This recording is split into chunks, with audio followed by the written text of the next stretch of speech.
Sounds mint. Thank you all very much for joining me. Lovely to have you on to chat. How are you all doing? Great, thank you. Good. Glad to be here. Thanks for having us on, mate. You're very welcome. And I think the only way to start would be by asking you all to introduce yourselves and what you do in the band. So if you want to tell people that, then. Great. Well, I'm Rudy, and I'm the drummer in Soundsmint. I'm Kelvin, and I'm the vocalist slash mediocre guitar. Hello, actually, sub mediocre. Probably, I'd probably say I'm worse than mediocre, but yeah. Blood, you're the second guitarist, fam. It's calm. What? That's a mediocre, you know. Go, Rob, introduce yourself. My name is Robert Carter, and I am the guitarist in Kelvin. I'm Layla. I'm the bassist. Amazing, and really great again to have you all on to chat. So thank you all for your time. And I like to do this in every interview. I always like to go back to the start and ask people kind of where it all began for them in music. And it's going to be the same today. How did you all meet, and how did the band come together?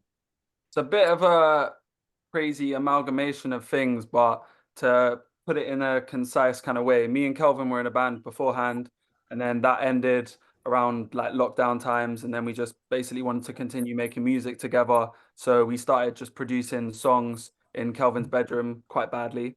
But you know, it gave us the idea and the kind of birth of the band. And then one of our old bandmates, his mate was Robby, and we met Robby. Robby was in a video for our old band, and then we shouted him and we were like, oh, we need a guitarist. And then Layla was assisting this producer we worked with, and we were like, okay, great, we've got a band now. So it kind of came about in the first 6 months of the band. I'd say me and Kelvin wrote the songs, and then we kind of just looked for some people to join, and then it's been on since then.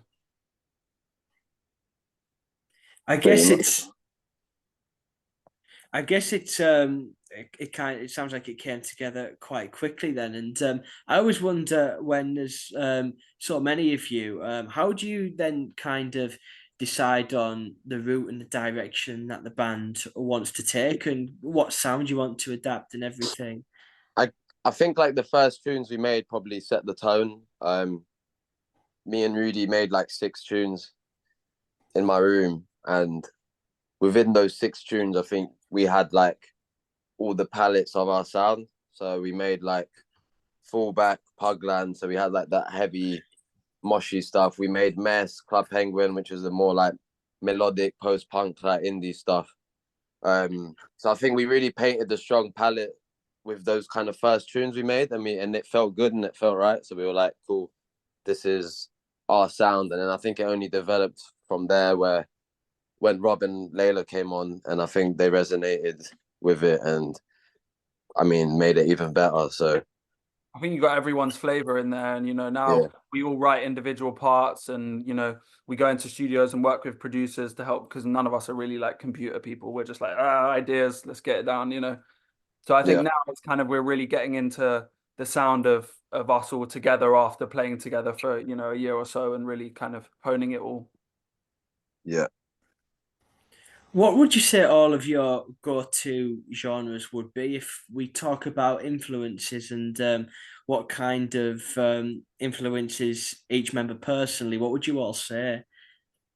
For me, like band-wise and sound-wise, and like the sonics that I enjoy comes from a lot of like late 80s, early 90s, like type of stuff. Like, I don't know, anywhere from Joy Division, Stone Roses, like to Nirvana and Rage Against the Machine, that kind of stuff. And then also take a lot of like tastes from Block Party, Foles, that kind of like repetitive, hypnotic guitar kind of thing.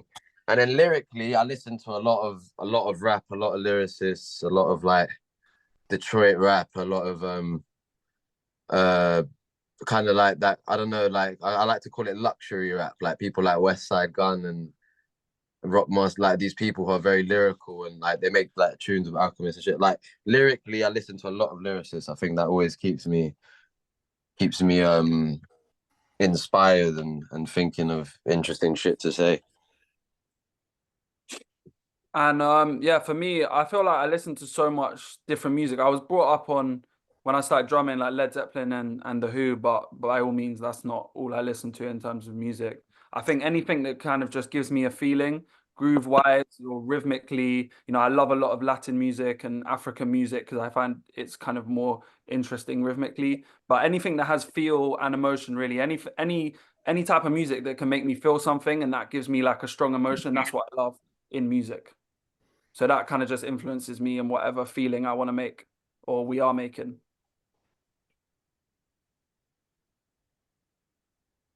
Yeah, mate. I love a lot of heavy music. I like punk. I like metal. Black Flag. Block Party. Madonna. Bit of everything, to be honest. Madonna.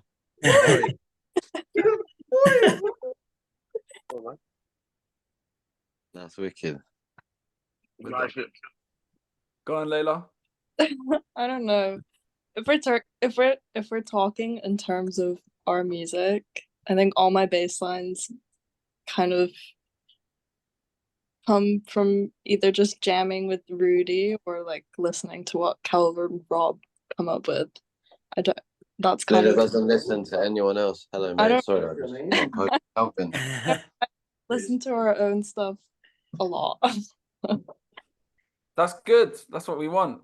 You know, feeding off Layla each other. Layla went doesn't out rate anyone else.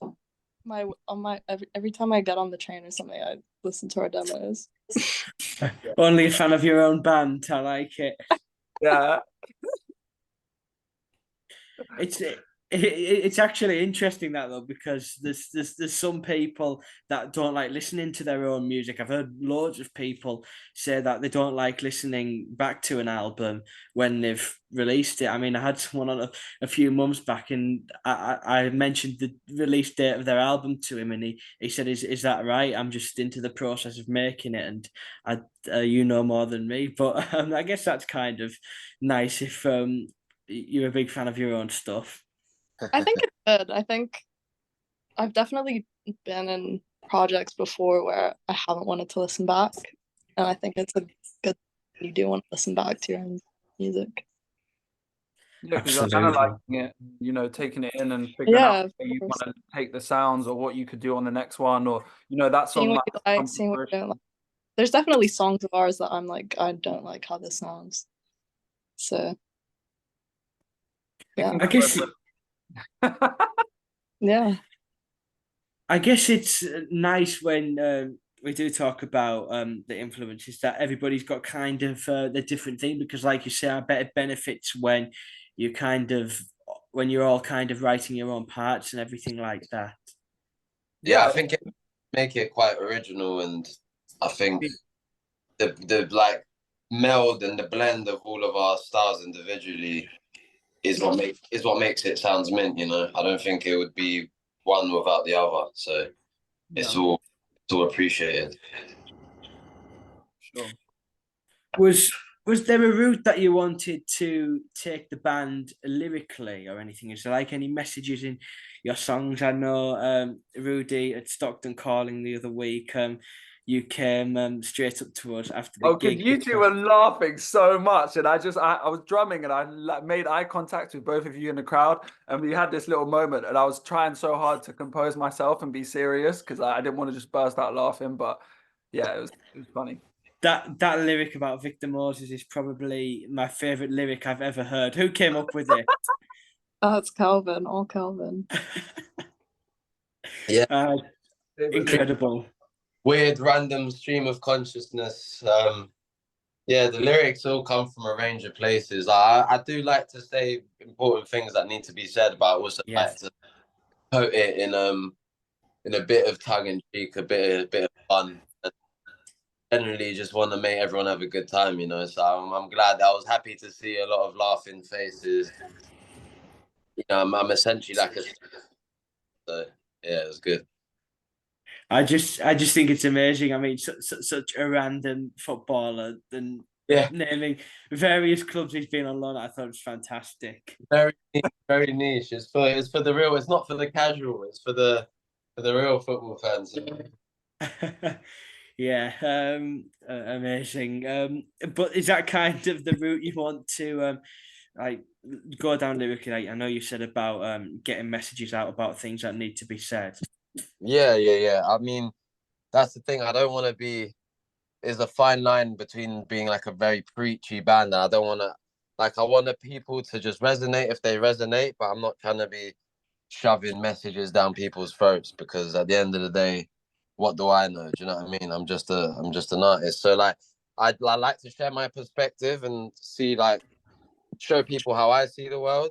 And if people connect to that, then that's great. That's the aim. And it's not I'm not ever trying to be too overly preachy, but I do like to be raw and call a spade, you know what I'm saying? Absolutely. So, of course, I want to now talk about the debut EP Club Penguin came out earlier this year. Can you tell me all about that? And before we talk about the EP itself, how was the journey of kind of building up to the release and getting the songs recorded? Was it tough, or did it all come together quite quickly? Yeah, it was a tough process. I mean, go on, Rudy. Yeah, I mean, I think it was quite a journey, I'd say, from like starting it in Kelvin's bedroom, and then one of the guitarists we played with in the beginning, we went over to his, and we were like doing different versions of it, and then we take it somewhere else, and then we took it to our mates in Hackney Wick, and we did that, and we had like kind of combining the electronic stuff we'd made and then re-recording it, like me doing like drums and putting some bits through amps and kind of mixing it together and taking it to different places. And it went through many different kind of forms to get to that point. But I think we'd released a few singles, and then we were like, we really need to just put out something that kind of just encapsulates the start of the process for us. And then it's like quite a nice thing we've spoken about as well, is when say a year in the future when we've done another EP, and then when we get to album time or however it's going to be, people will look back and go, okay, this is the progression in sound.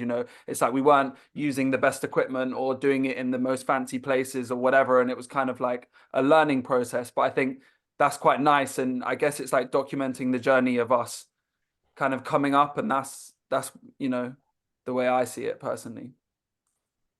Like almost like a nice starting point, are you saying, Yeah. essentially? Yeah. Just to show this is kind of, where we're going with it, and it's gonna get better from here. Not they say it's not great. I love those songs, but I'm always like looking. I always try and look forward. I don't want to sit there and be going, "Oh, that song we wrote 3 years ago is amazing." I'm like so attached to it. I'm like, I just enjoy making music, and I just want to develop and push forward and keep growing. And even some of my favorite artists, I remember, I'd look back on their like YouTube videos when I would be watching stuff, and people be like, "Oh, I missed the old version. I missed the old that." And to me, that's not supporting the artist. That's just going, I liked one thing. Yeah. Yeah. Can you? Oh, go on, Kelvin. No, I was just gonna say also like lyrically, it's always gonna evolve and change based on like what our current life circumstances are. I think, um, we're at a very raw stage where we all have no money and pure desire. So the lyrics are coming from a place of that frustration and just reflecting the life that we live day to day.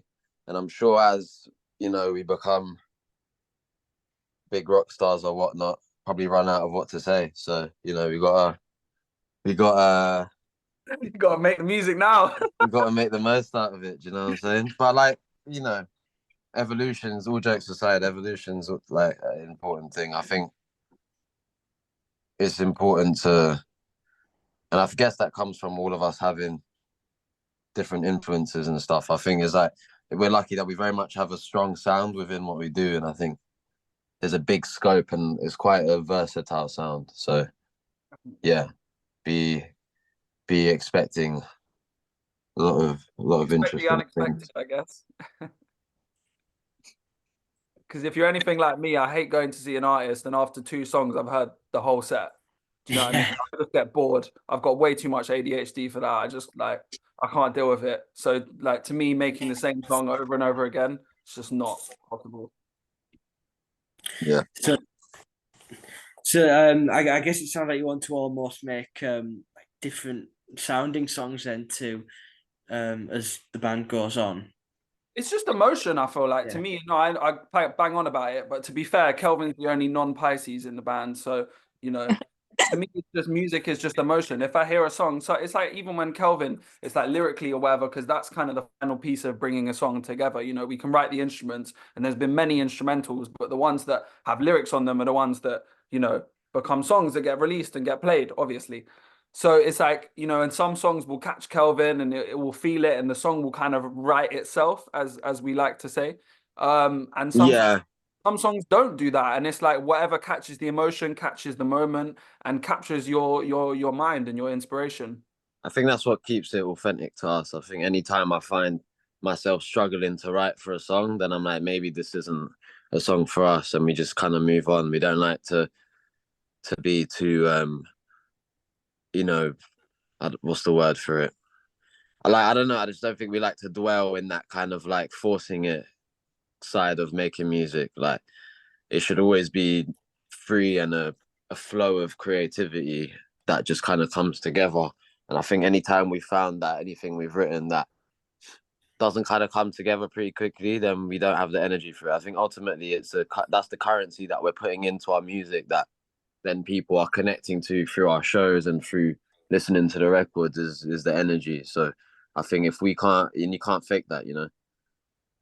I mean, unless you're like a pop star or whatever, and you have people writing songs for you, but we write our own shit, so it's got to come from that place. Speaking of the lyrics in the songs, can you give me a little bit of an insight into what's behind some of the tracks on Club Penguin? Like what the tracks mean. Yeah, and just what's behind them and the tracks on the album. EP. I think well, it's kind of like it's a reflection. It's a lot of social commentary, but it's just a reflection of like, I guess, our lives over the last few years and the kind of environments and people that we have to put up with. And you know, I think we're Marching Powder, it's about some geezer chewing your ear off at 3 a.m. in the kitchen, which is like literally what I was going through yesterday, and probably like need to stop going through that. But like it's like that, you don't need to really expect like that. That's kind of speaks for itself. If you get it, if you know, you know.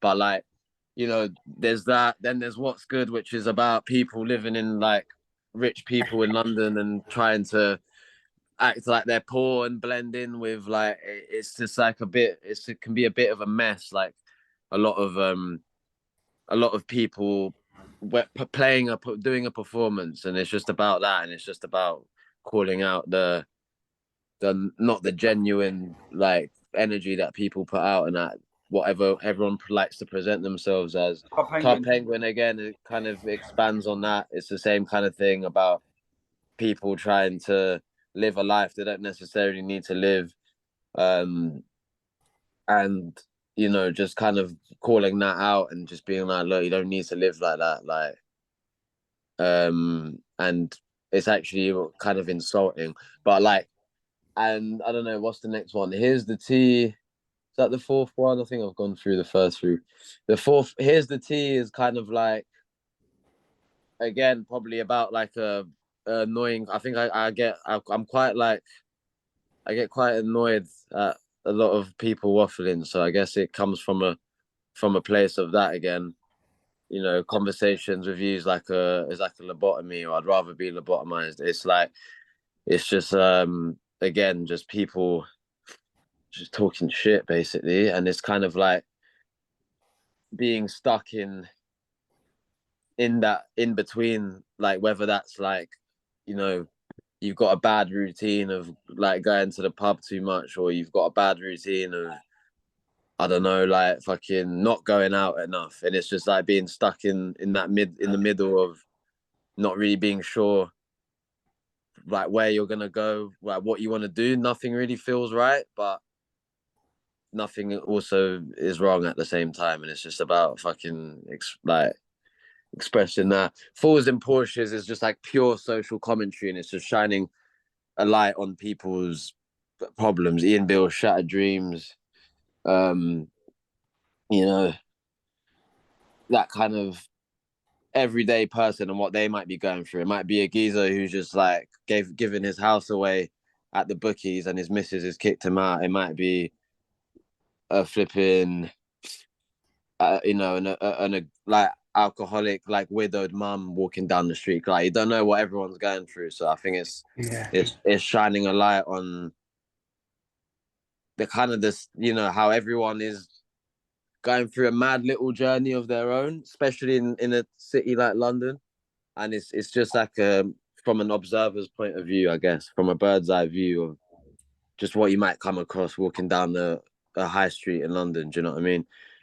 And Games again touches back, and it kind of goes back full circle about people who life is a game to them and people who it's really not a game to them. And it's just separating that basically. And in general, yeah, a lot of social commentary, and I think it's true to a lot of people's experiences, and when us, our mates, and I think that's why we all connect to it and why we love it. How has it felt to finally play these songs live then? Of course, a lot of festival slots, like we said, Stockton Calling last week, not last week, but a couple of weeks ago now was fantastic. Support slots with Blur last year and plenty of great gigs. How has it felt to play live? I mean, I think it's been amazing, and I think live is really where we've kicked this band off from the beginning, and it's even when it was just, you know, us, the first kind of industry thing we had was getting a live agent, which has been, you know, a blessing, because I really feel like that's been our strong point. And obviously we've had to work on the social media and the streams and all of that. But again, you know, we've had these conversations. A lot of that is passive listeners, you know, whereas it's like everyone that we do have on there is people that seen us live and, you know, heard us perform and, you know, breathe the same air. It's that kind of energy and they connect to it. And that's why I feel like, you know, if you're building your foundations that way, I think that's really strong, because then it's just genuine people who enjoy going to see live music like yourself, you know, and it's like that's really what the basis of all that bollocks, sorry to call it that, is built on. The real shit will never die, you know. It's like trends will come and go, but people just wanting to go and enjoy live music and people enjoying performing live music and the synergy and the connection that that creates is really the foundation of everything. And so that's kind of been our main focus, and just getting out there and being able to connect with people, and it's like have conversations with everyone afterwards, and just meet, and just regardless of, you know, where you come from or who you are, you just connect over the love of music. And I think that is, you know, gives you great joy and pleasure, and hopefully, you know, one day we can get about and not have to sit on the mega bus with fucking achy knees and a bad back and a, like, you know, dodgy neck, and then, you know, play a show. But Yeah. there, you know, I remember sitting on the floor with all my drums like crammed in like this on a train because the bastards, you know, can't allocate seats properly and like to rinse everyone for money, and then you get left with no seat. You know, you bought a ticket. So, you know, I'll stop there. But yeah, it's beautiful. I I'm love sure it. we'll look back at these times as the best times in our life. Yeah, exactly. There you go. Well, I've seen you guys 2 times now, and I've loved both of them. Oh, cheers, man. Thank you. And I think that's important. Like just to expand on that, like I think in this world of so much noise and everything's rigged and whatever, a lot of people with a lot of money behind them, I think it's probably one of the only ways you can build a real fan base and a real connection is going out there and just doing shows and meeting people after. I think is like invaluable to us, and I think, you know, that's what has actually given us a real fan base to start off with, and we feel very lucky and blessed to have people who are just want to be involved, want to come to our shows just through the love of the music and the shows themselves. You know, it's not been anything that's like orchestrated and being pushed down people's throats or whatnot. So I appreciate that. It feels like every single person we have with us is like a real person, and that means the world. Yeah, I think it's live music's such an important thing in general. And talking of live music, you have your headline show next Thursday. Is the Social? It's Soho in London, I believe. Can you tell me a little bit more about that? Yeah, so we're doing a night with Communion, which is his record label. I think they just started a new club night, and they just shouted us to headline that. There's gonna be like 3 other artists on that. First headline of the year. It's gonna be like you need to get down there early because it's about 2 times over capacity as it stands. So if you don't get down there early, we can't promise you're gonna get in. We've got another headline 4th of May in Bedford, which is becoming like our second home. They love us up there, and we love them up there. So we got that May the 4th. Bedford Esquires, great venue. And it would just be nice to do first headlines of the year. So it's the Mint Show. We're taking over the building for real. Sometimes when we're on support tours and stuff, people don't really know what to expect when they come and see us. But the whole room is going to be jumping, I suspect. Exciting times ahead, it sounds. And can you tell me what else? I know you might not want to say too much, but can you give a little teaser of what else you've all been working on and what's potentially to come throughout the rest of the year? There's the possibility of more music, considering that's what we like to do. There's always the possibility. Now we've got something else that we should be with everyone this year, and something better, something bigger and better, and we'll just leave it at that. Well, excited to see what that is. And I'd like to thank you all very much for joining me today. But finally, can you tell people where they can find your music and keep up to date with you all on social media? Yeah. Sounds.mint on Instagram. Sounds_mint on Twitter. Sounds.mint on TikTok. And that's about it. That's all the mediums that we use. YouTube, Sounds.mint. We made a few fun music videos on there. But we're mostly active on the Insta. That's where, if you want to keep up to date. And also we've got a mailing list, which we do send out like little Easter eggs, and people that are on that mailing list will know about everything before anyone else. So yeah, definitely get on our mailing list, and so then you won't miss anything, because there's a lot of stuff happening this year. We feel Got like merch too, but you got to catch us at the show to buy it. Oh, merch. Yeah. We at the minute we only do like physical merch. You have to get there. We'll ship out eventually, but it's we need you to show a bit of commitment first, I like it.